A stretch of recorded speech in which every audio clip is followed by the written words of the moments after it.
اللہ کے پیارے نبی علیہ السلام نے فرمایا کہ موت کا ایک دم آنا افسوس کے لائق ہے کہ مرنے والا نہ کچھ کہہ سکے اور نہ کر سکے۔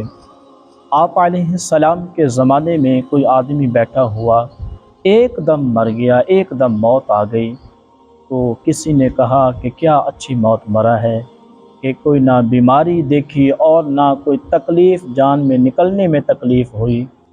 تو حضور پاک علیہ السلام کو جب اس کا یہ کہنا معلوم ہوا، آپ علیہ السلام نے اس آدمی سے فرمایا کہ تیرے پاس کیا ثبوت ہے کہ اگر اچانک موت آنے سے، اچانک مرنے سے اس کو تکلیف نہیں ہوئی؟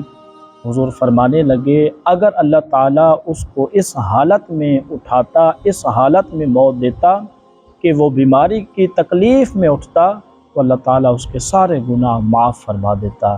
ہمارے معاشرے میں، ہمارے لوگوں میں عموماً کیا ہے کہ لوگ اگر کوئی بیماری کی حالت میں ہے تو لوگ کیا کہتے ہیں، لو جی دیکھیں اب اس کو لینے کے دینے پڑ رہے ہیں، پتہ کس اللہ کی پکڑ میں آیا ہے، پتہ کس عذاب میں مبتلا ہے، پتہ نہیں اس نے کیا کیا کیا ہے۔ ویسے یہ من گھڑ باتیں نہ کیا کریں۔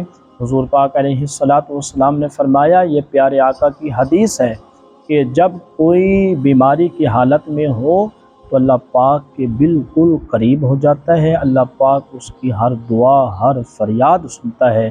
تو یہ بات ذہن میں رکھیں، ایسی من گھڑ باتیں نہ کیا کریں، کیونکہ حضور پاک علیہ السلام نے اچانک حادثے کی موت اور اچانک موت سے پناہ مانگی ہے۔ آپ بھی اچانک حادثے کی موت، اچانک موت سے پناہ مانگا کریں۔ اللہ تبارک و تعالی عمل کی توفیق دے۔